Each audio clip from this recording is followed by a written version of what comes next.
श्रीशैलेशदयापात्रं धीरक्त्यादिगुणार्णवं यतीन्द्रपुरं वन्दे धर्मजामातरं मुनिं लक्ष्मीनाथसमारम्भां नाथयामनमध्यमामस्मदाचार्यपर्यन्तां वन्दे गुरुपरम्पराम् यो नित्यमच्युतपदाम्बुजयुग्मरुक्मः व्यामोहततरुणातुराय मेने अस्मद्गुरोः भगवतो सदैकसिन्धोः रामानुजस्य चरणौ चरणं प्रपद्ये माता पिता विभूतिः सर्वं यदेव नियमेन मदन्वयानामाद्यस्य न कुलपतेरुगुलाभिरामं श्रीमत्तदङ्ग्रिवलं प्रणमामि मूर्ध्ना भूतं धरस्य महदाह्वयपट्टनाद श्रीभक्तिसारकुलदेकरयोगि वाहान् भक्ताङ्गिरेण प्रकालयतीन्द्रमित्रान् श्रीमत्पराङ्कुतमुनिं प्रणतोऽस्मि नित्यं तत्त्वेन यश्चिदति स्वभावः भोगापवर्तितदुपाय गतिरुदार तं दर्शयन्द्रमीतपुराणरत्नं तस्मै नमो मुनिवराय पराचराय अंशे षड्भिः समाकीर्णम् अङ्गैर्वेदमिवापरं पुराणं वैष्णवं चक्रे यस्तं वन्दे पराशरं व्यासं वसिष्ठनप्तारं शक्ते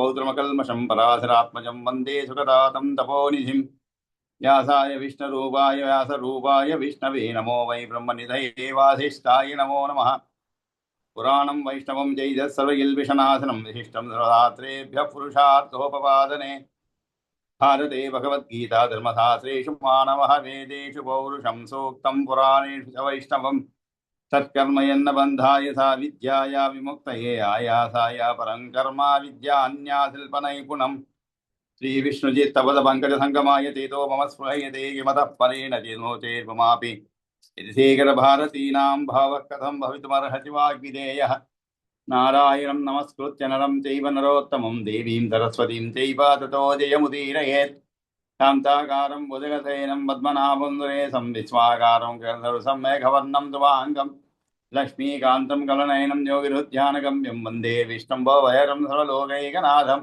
सशङ्खचक्रं किरीटकुण्डलं तपीतवस्त्रं तरसैरुहेक्षणं हारवक्षस्थलशोभिकौस्तभं नमामि विष्णुं शिरसा चतुर्भुजम्।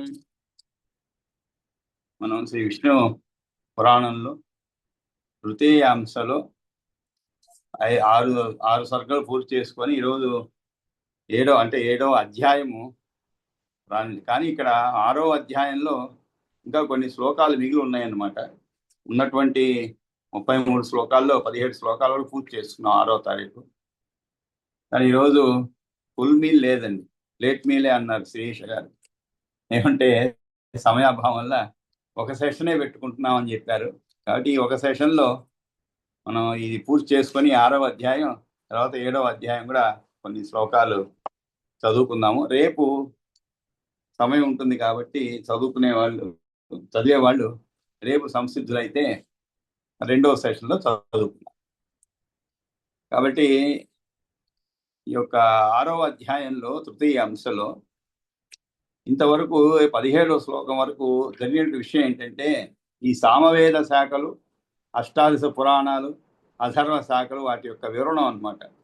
అంటే వ్యాస మహర్షి శిష్యులైనటువంటి జైమిని సామవేదం అనే వృక్ష శాఖలను ఏ క్రమంగా విభజించాడో చెబుతాను విను అని చెప్పి సామవేద తరోహ శాఖ, సామవేద తరోహో అంటే చెట్టు అని అర్థం, తరు అంటే వృక్షం అని అర్థం, తరోహో అంటే వృక్షము యొక్క అని అర్థం. ఆ వృక్షం యొక్క శాఖ వ్యాస శిష్యస్స జైమిని క్రమేణ ఏన మైత్రేయ విభేద శృణు తన్మమ అని చెప్పి ఆ జైమిని కుమారుడు సుమంతుడు, సుమంతుని కుమారుడు సుకర్ముడు, ఆ మహామునులు ఇద్దరు కూడా సామవేదంలోని 2 సంహితలను తనకొక్కడి అధ్యయనం చేశారు.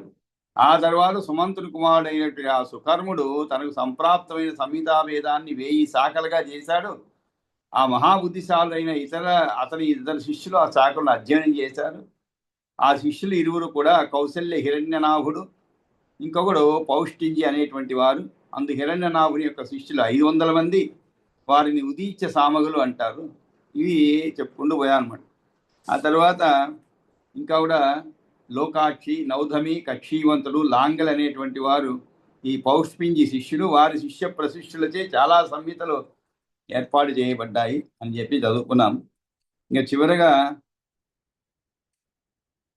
మనకి ఆఖ్యానాలు అంటే సైంధవం నుంచి గ్రహించిన సంహితను ముంజికేసుడు మొదట 2 గాను తర్వాత 3 గాను విభజించాడు. ఇవన్నీ చెప్పుకుంటూ పోయి చివరికి ఆఖ్యానాలు, ఉపాఖ్యానాలు, గాథలు, కల్పసిద్ధులు వీటి అన్నింటితో పురాణార్థ విశారదైన వ్యాసుడు పురాణ సంహితను కూర్చాడు. ఆఖ్యానైశ్చ అపి ఉపాఖ్యానైః గాదాభిః ఆఖ్యానైశ్చ అపి ఉపాఖ్యానైః గాధాభిః కల్పసిద్ధిభిః పురాణ సంహితాం చక్రే పురాణార్థ విశారదః. విశారద అంటే ఏమిటి? బాగా తెలిసినటువంటి వాడు అని అర్థం అండి విశారదుడు అంటే. కాబట్టి పురాణ విశారద అంటే పురాణ అర్థ విశారదైనటువంటి వ్యాసుడు పురాణ సంహితను కూర్చాడు. ఆ తర్వాత సూతజాతీయుడైన రోమహర్షుడు వేదవ్యాస మహర్షికి ప్రఖ్యాతి వహించిన శిష్యుడు మహామేధావి వ్యాసమునిందుడు పురాణ సంహితను ఆ సూతుని ఇచ్చాడన్నమాట. ఆ తర్వాత ఏమి జరిగింది అనేటువంటి విషయాన్ని మనం ఈ 17వ శ్లోకం నుంచి ఈరోజు ప్రారంభిద్దాం. సుమితిశ్చ అగ్నివర్ణవర్చాశ్చ మిత్రాయుసాంసపాయనః అకృతవర్ణ సావర్ణిః షట్శిష్యా తస్య చాభవన్. ఇక్కడ రోమహర్షుడికి 6 మంది శిష్యులు ఉన్నారు. ఈ 6 ఎవరంటే సుమతిశ్చ అగ్నివర్చాశ్చ, సుమతి అగ్నివర్చుడు, మిత్రాయు శాంసపాయన శాంసపాయనుడు, అకృతవర్ణ అకృతవర్ణుడు, సావర్ణి అంటే సావర్ణి అనేటువంటి 5 షట్ శిష్యా తస్య చ అభవన్. షట్ అంటే 6 అండి. శిష్యాశ్చ తస్య అభవన్ అంటే ఆయనకు 6 మంది శిష్యులు అయ్యారు.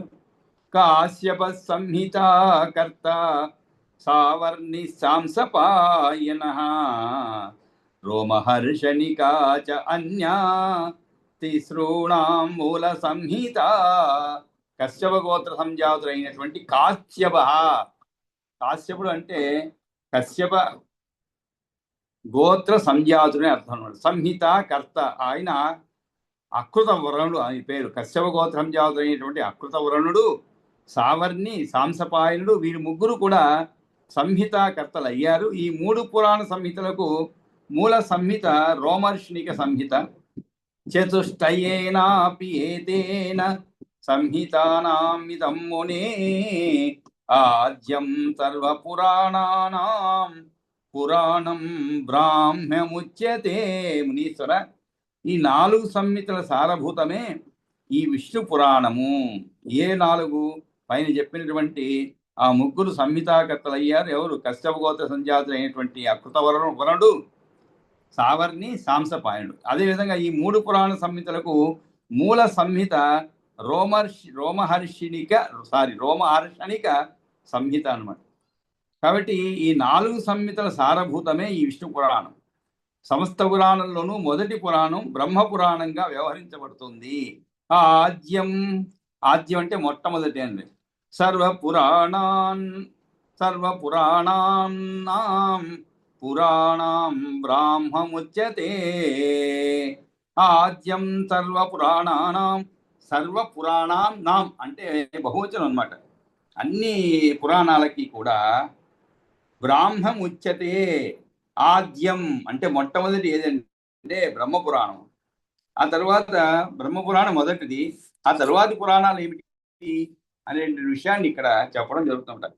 అష్టాదశ పురాణాని పురాణజ్ఞా ప్రచక్షతే.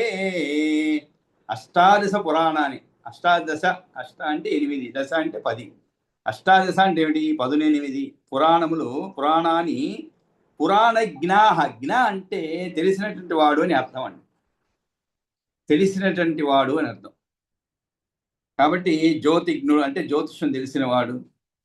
ఆ విధంగా జ్ఞ అంటే తెలిసినటువంటి వాడు అని అర్థం. ఇక్కడ పురాణ జ్ఞాః అంటే పురాణములు తెలిసినటువంటి వాడు అని అర్థం. ప్రచక్షత అంటే చెబుతారు అని అర్థం. ఏమని చెప్తారు వాళ్ళు?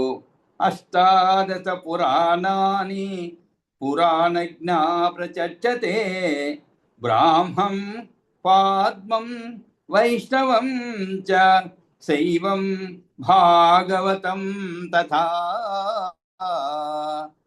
ఇవి ఆ వరుసగా ఏమేం పురాణాలు అంటే అష్టాదశ పురాణాని పురాణజ్ఞా ప్రచక్షతే బ్రాహ్మం పాద్మం వైష్ణవం చ శైవం భాగవతం తథా. తథా అంటే అదేవిధంగా భాగవత పురాణము అంటే ఈ 18 పురాణాల గురించి చెప్తున్నామట. అవి ఏం పురాణాలు అని చెప్పి. అథ అన్యత్ నారదీయం అథ అన్యత్ నారదీయం అంటే నారదీయ పురాణము అని అర్థం అనమాట. అంటే నారద పురాణము ఆరోది, నారదీయము ఆరోది చ మార్కండేయం చ సప్తమం. సప్తమం అంటే ఏమిటి? ఏడోది. మార్కండేయం చ సప్తమం అంటే ఏడోది మార్కండేయం. ఇక ఎనిమిదోది ఆగ్నేయం అష్టమం చైవ. అష్టమం అంటే ఏమిటి? ఎనిమిదోది అనమాట. అష్టమ గర్భం, శ్రీకృష్ణుడి గర్భం అష్టమ గర్భం అని మనం చదువుతున్నాం. కాబట్టి ఇక్కడ అష్టమం అంటే ఏమిటి? ఎనిమిదోది అన్నమాట. ఆ ఆగ్నేయం అష్టమం చైవ అంటే ఎనిమిదోది ఆగ్నేయము. భవిష్యం నవమం తథా. తదా తదా కాదండి, తథా. తథా అంటే అదే విధంగా, తదా అంటే అప్పుడని. కాబట్టి ఆగ్నేయం అష్టమం చైవ భవిష్యం నవమం తథా. తొమ్మిదవది భవిష్యం అనమాట. దశమం బ్రహ్మ వైవర్తం లైంగమేకాదశం శృతం. దశమం బ్రహ్మ వైవర్తం. ఇంకా పదోది బ్రహ్మ వైవర్త పురాణము. 11వది లింగ పురాణం. లైంగమేకాదశం స్మృతం. స్మృతం అంటే చెప్పబడినది, తెలుసుకొనబడింది అర్థం. కాబట్టి 11వది ఏది? లింగ పురాణం. ఇక 12వది చతుర్దశ్వారాహం ద్వాదశం చైవ. ద్వాదశం అంటే ఏమిటి? 12వది అని అర్థం. ఈ 12వది ఏది? వారాహం అంటే వారాహం అంటే వరాహ పురాణం, వారాహ పురాణము. 13వది స్కాంద పురాణము. స్కాందం చత్ర త్రయోదశం. త్రయోదశం అంటే 13వది ఇక్కడ స్కాంద పురాణము. చతుర్దశం వామనం చ. చతుర్దశం అంటే 14వది వామన పురాణం. వామనం చ కౌర్మం పంచదశం స్మృతం. కౌర్మం అంటే కూర్మ పురాణం. కూర్మ పురాణము 15వది.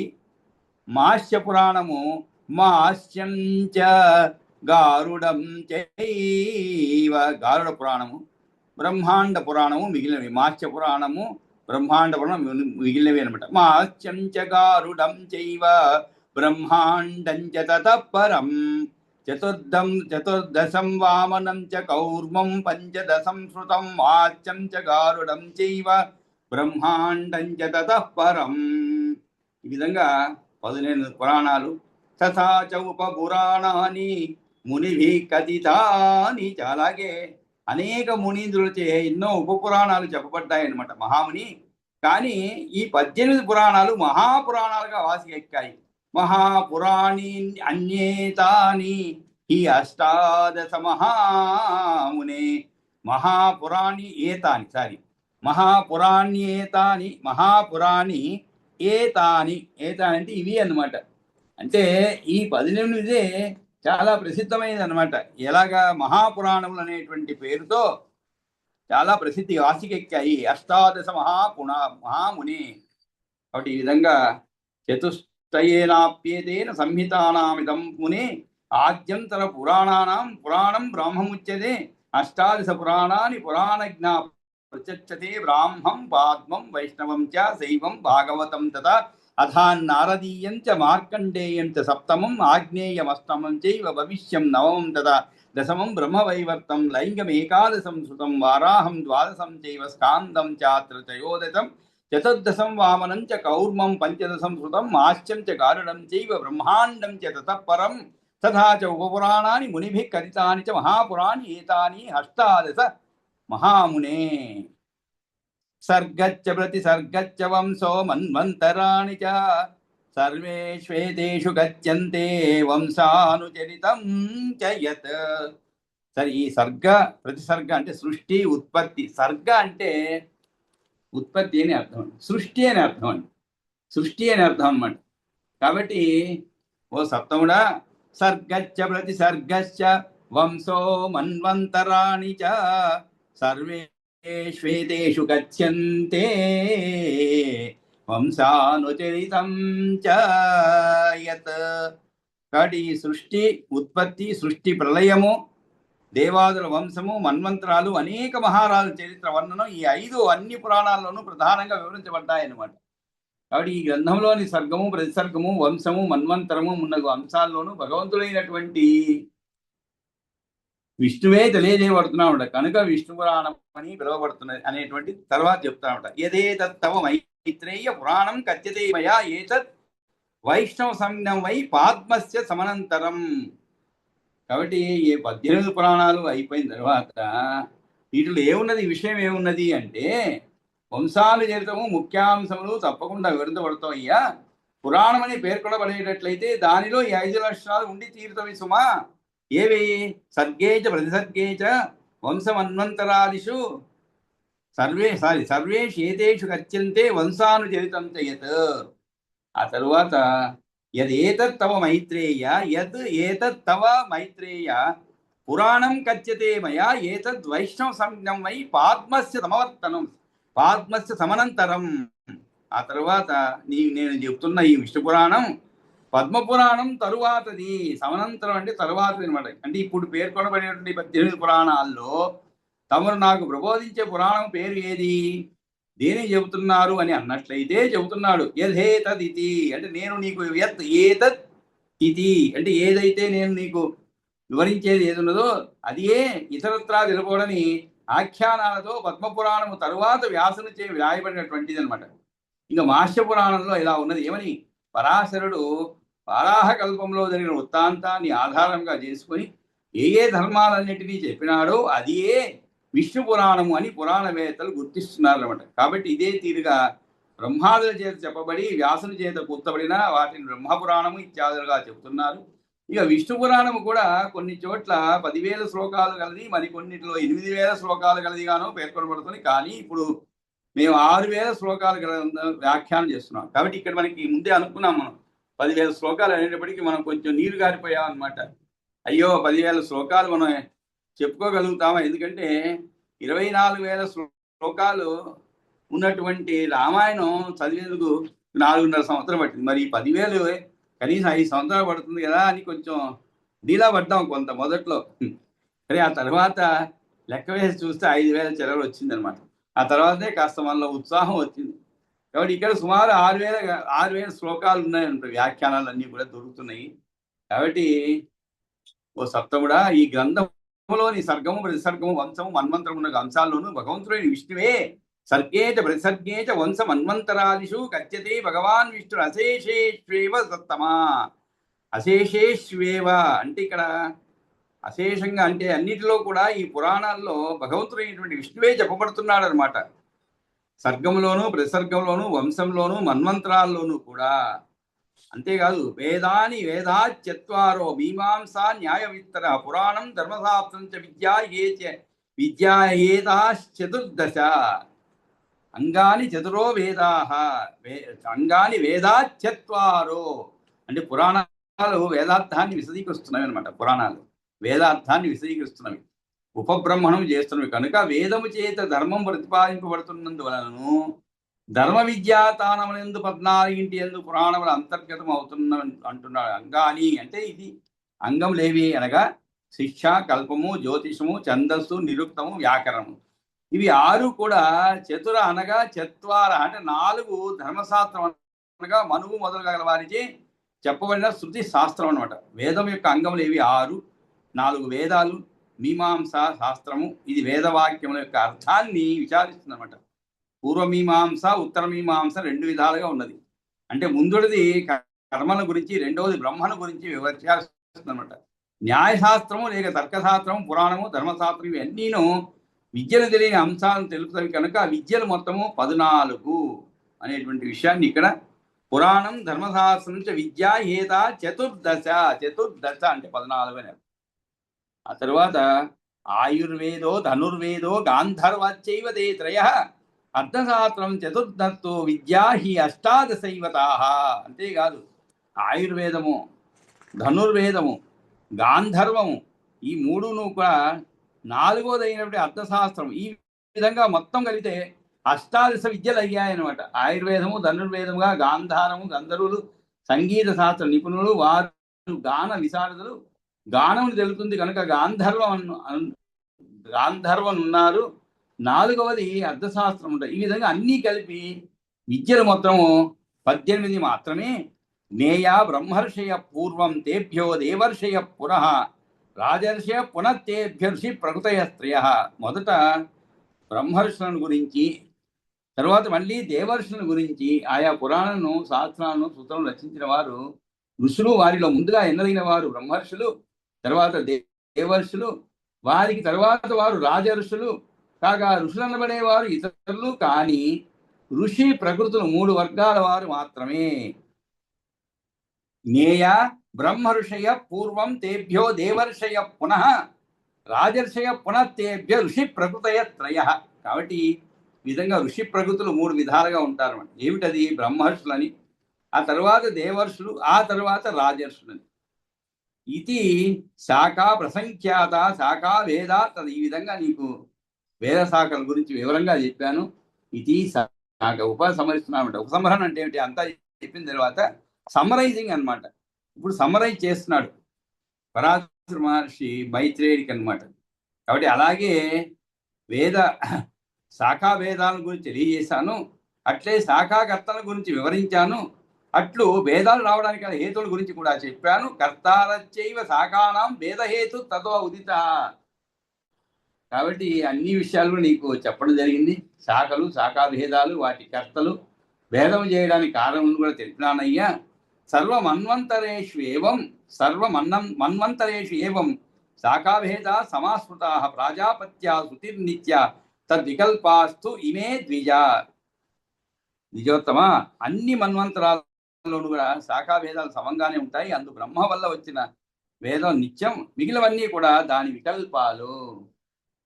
సర్వం మన్వంతరేష్వేవ అంటే ఏమిటి? ఆయా శాఖలను పురుషులు మనుషులు చేసినందువలన వేదానికి పురుష ప్రణేతృత్వము అనగా జ్ఞానము కొద్దిగా కలిగిన మనుషుల చేత రచింపబడుట, దీన్ని పౌరుషేయత్వం అని అంటారన్నమాట. వస్తుంది కదా అన్నట్లయితే చెబుతున్నాడు ఏమని? ప్రాజాపత్యేతి, కల్పము యొక్క మొదటి కాలమునందు ప్రజాపతి బ్రహ్మ చేత దర్శించబడినది ప్రాజాపత్య వేదం అనమాట.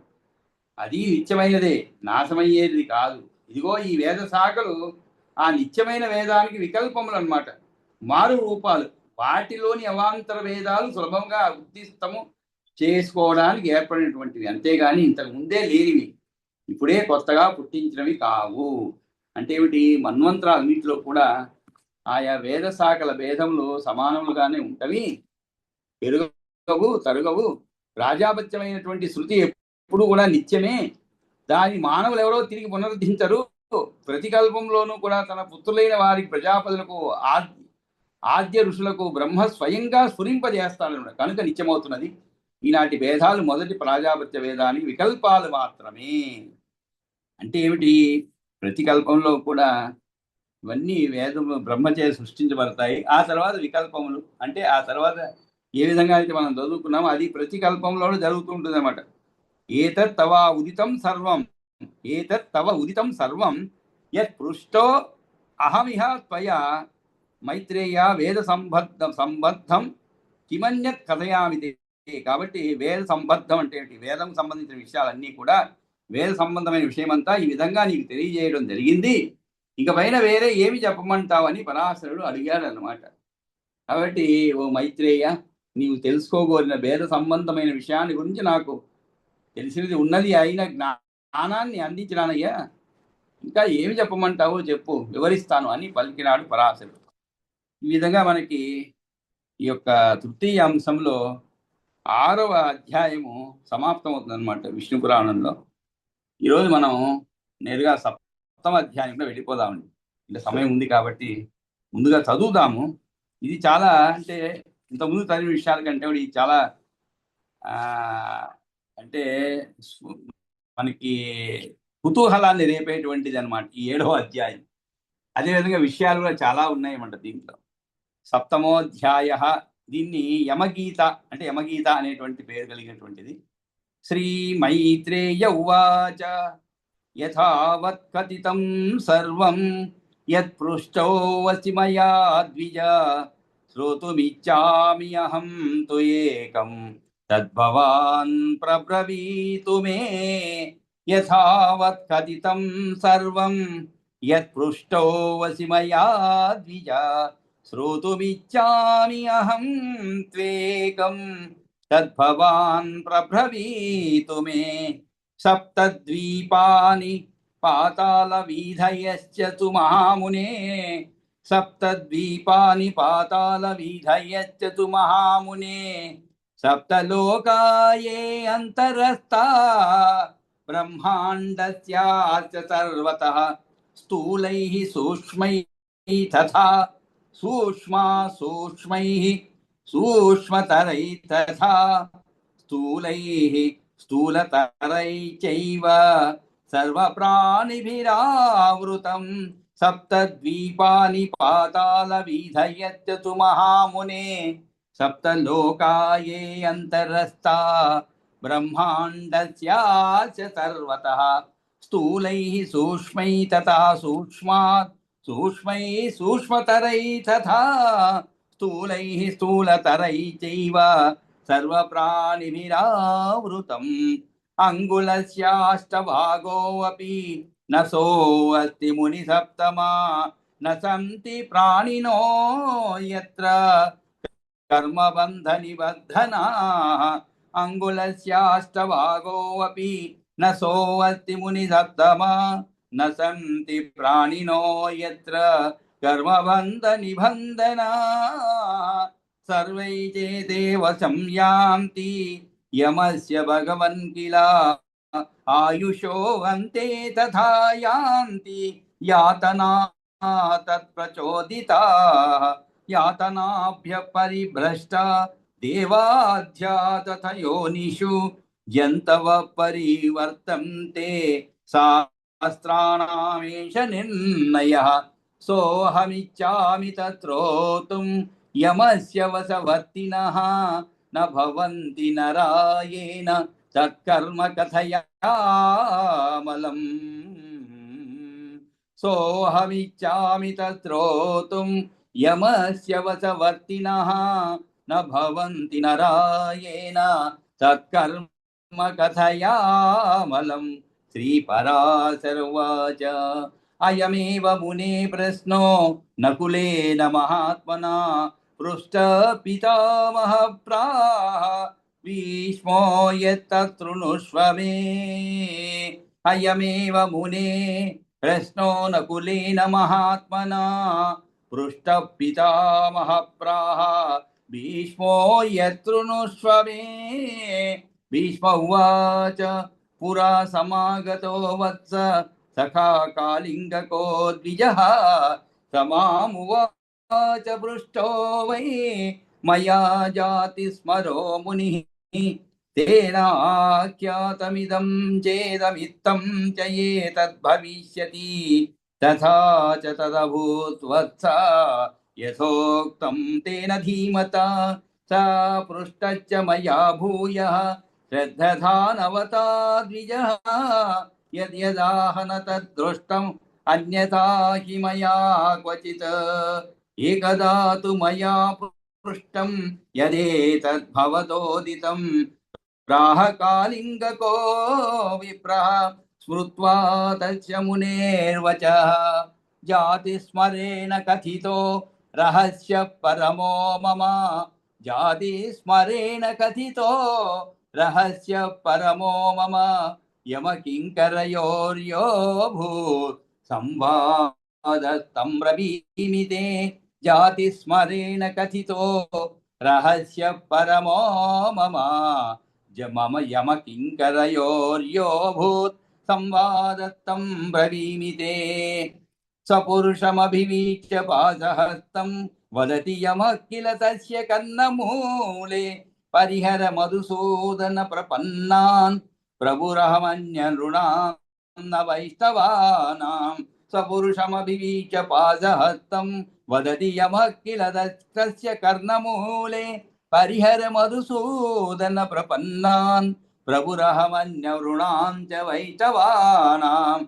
अहममरगणार्चितेन धात्रा यम इति लोकहिताहिते नियुक्तः, हरिगुरुवसगो अस्मिन् त्वत्रन्तः, प्रभवति संयमने ममापि विष्णुः, कटकमकुटकर्णिकाधिभेदैः कनकमभेदमपीष्यते यथैकम्, సురపసు మనుజాది కల్పనాభిర్ హరిరఖిలాభిరుదీర్యతే తతైకా కటకమకుటకర్ణికాదివేदैः కనకమభేదమపీక్ష్యతే యథైకం సురపసుమనుజాదికల్పనావేర్ హరిరఖిలావేరుదీర్యతే తతైకः క్షితితలపరమాణవో వనిలాంతే పునరపి యాంతి యథైకతాం ధరిత్ర్యాः సురపసుమనుజాదయత్తథా అంతే గుణకలుషేణ సనాతనేన తేన హరిమమర గణార్చితాంఘ్రి పద్మం హరిమమర గణార్చితాంఘ్రి పద్మం ప్రణమతి పరమార్థతో హిమత్యః సమపగత సమత్త పాపబంధం వ్రజ పరిహృత్య యథాగ్నివాజ్య సిక్తం హరిమమర గణార్చితాంఘ్రి పద్మం ప్రణమతి పరమార్థతో హిమత్యః సమపగత సమత్త పాపబంధం వ్రజ పరిహృత్య యదాగ్నిమాజ్య సిక్తం ఇది యమవచనం నిశమ్య పాసీకదయ మమ విభో సమత్తదాతు యమపురుషస్తమువాచ ధర్మరాజం భవతి హరేః ఖలు యాదృశో అస్య భక్తః యమ ఉవాచ న చలతి నిజవర్ణ ధర్మతో యః సా మమతిరాత్మసుహృద్విపక్షభక్షే న హరతి న చ హంతి కించిదుచ్చైః సితమనసం తమవైః విష్ణుభక్తం కలికలుషమనేన యజ్జనాత్మా విమలమతేర్మలినీకృతో అస్తమోహే మనసి కృత జనార్దనం మనుష్యం సమవైః హరేరతీవ భక్తం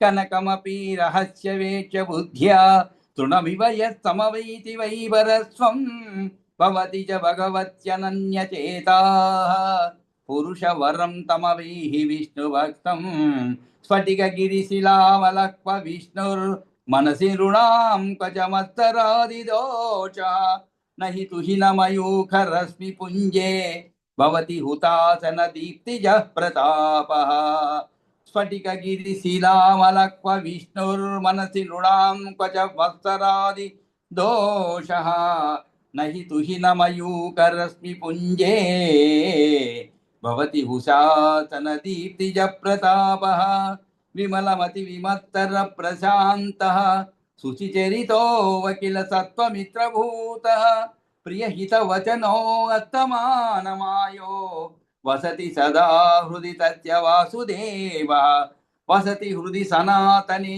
చ తస్మిన్ భవతి పుమాన్ జగతో వత్స సౌమ్యరూపః క్షితిరసమతిరమ్యమాత్మనోऽనంతః కథయతి చారుతయైవ చాలపోతః యమ నియమ విధూత కల్మషాణాం అనుదినమచ్యుత సక్తమానసానాం అపగతమదమానమత్సరాణాం త్యజ దూరతరేణ మానవానాం యమ నియమ విధూత కల్మషాణాం అనుదినమచ్యుత సక్తమానసానాం అపగతమదమానమత్తరాణాం త్యజ దూరతరేణ మానవానాం హృది యది భగవాననాదిరాస్తే హరిరసి శంఖగదాధరో అవ్యయాత్మా తదగమఘ విఘాత కర్తుభిర్నం భవతి కథం రతి చాంధకారమర్కే హృది యది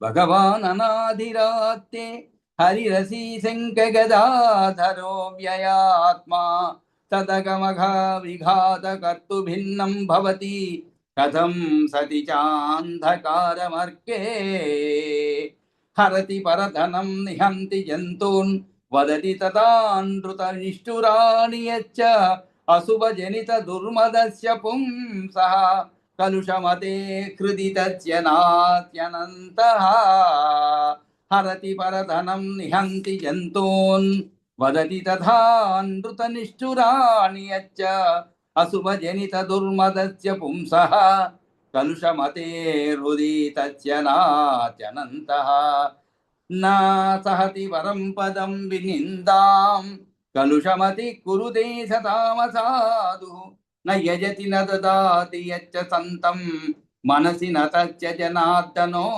అధమస్సి పరమ సుహృది బాంధవే కలత్రే సుతతయా పితృమాతృభ్యద్భృత్య వర్గే శటమతి దురుపయాతి యో అర్ధతృష్ణాం తమధమచేష్టమవైహినాస్య భక్తం అశుభమతిరసత్ ప్రవృత్తి సక్త సత్తమనార్య కుశీల సంగమత్తః అనుదిన కృత పాప బంధయత్న పురుష పశుర్నహి వాసుదేవ భక్తః అశుభమతిరసత్ ప్రవృత్తి సక్త సతతమనార్య కుశీల సంగమత్యః వత్తః అనుదిన కృత పాప బంధ యత్న పురుష పశుర్నహి వాసుదేవ భక్తః సకలమిదమహం చ వాసుదేవ పరమ పుమాన్ పరమేశ్వర స ఏకః ఇతి మతిరచలా భవంత్యనంతే హృదయగతే ప్రజతాన్ విహాయ దూరాత్ కమలనయన వాసుదేవ విష్ణు ధరణిధరాచ్యుత శంఖచక్రపాణే భవ శరణమితీరయంతి ఏ వై త్యజవట దూరతరేణ తాన పాపాన్ వసతి మనసి యస్య సో అవ్యయాత్మా పురుషవరస్య న తస్య దృష్టిపాతే తవ గతిరథవా మమాతి చక్ర ప్రతిహత వీర్యబలస్య సో అన్యలోక్య ఇతి నిజవట సాతనాయ దేవో రవితనయ సకిలాః ధర్మరాజః మమ కథితమిదం చ తేన తుభ్యం కురువర సమ్యగిదం మయాపి చోక్తం నకులైతన్మమాఖ్యాతం పూర్వం తేన ద్విజన్మనా కళింగదేశాధభ్యే చ ప్రీయతా సుమహాత్మనా మయాప్యేతద్యథా న్యాయం సమ్యగ్వశ్చ తవోదితం యథా విష్ణువృతేనాన్యత్రాణం సంసారసాగరే కింకరా పాశదండాచ్చ న యమో న చ యాతనా సమర్థా తస్య యస్యాత్మా కేశవాలంబనస్తదా పరాశర ఉవాచ ఏతన్మునే తవాఖ్యాతం గీతం వైవస్వతేన యత్ త్వత్ప్రశ్నానుగతం సమ్యక్ కిమన్య శ్రోతుమిచ్యసి ఏతన్మునే తవాఖ్యాతం గీతం వైవస్వతేన యత్ త్వత్ప్రశ్నానుగతం సమ్యక్ కిమన్య శ్రోతుమిచ్యసి. ఇది శ్రీ విష్ణుపురాణే తృతీయాంశే యమగీతా నామ సప్తమోధ్యాయ. ఇది 7వ అధ్యాయం అన్నమాట. కాబట్టి దీంట్లో చాలా చక్కటి విషయాలు. అంటే విష్ణు భక్తులు అంటే ఎవరు, మరి విష్ణు భక్తులకి యముని కూడా దగ్గర రాడంటండి అని ఆయనే స్వయంగా చెప్తున్నారు. అందుకనే దీనికి యమగీతం అనేటువంటి పేరు పెట్టబడింది అనమాట. అంటే ఆయనే విష్ణు భక్తుల ఎడల తనకు ఎంతటి గౌరవము అనేటువంటి విషయాన్ని చెప్తూ వస్తున్నారు అనమాట. మరి విష్ణు భక్తుల ఎడల గౌరవం ఉన్నది. అసలు విష్ణు భక్తులు ఎవరు, ఆయన ఎలా ఉండాలి? విష్ణు భక్తులు అంటే నిజమైన విష్ణు భక్తులు ఎవరు, వారు ఆచరించవలసిన ధర్మాలు ఏమిటి, నియమనిష్టలు ఏమిటి, వారినే విష్ణు భక్తులు అంటారు. వైష్ణవులు అనగలుగుతామంట. వైష్ణవులు అంటే అందరూ వైష్ణవులే అండి. అందరూ కూడా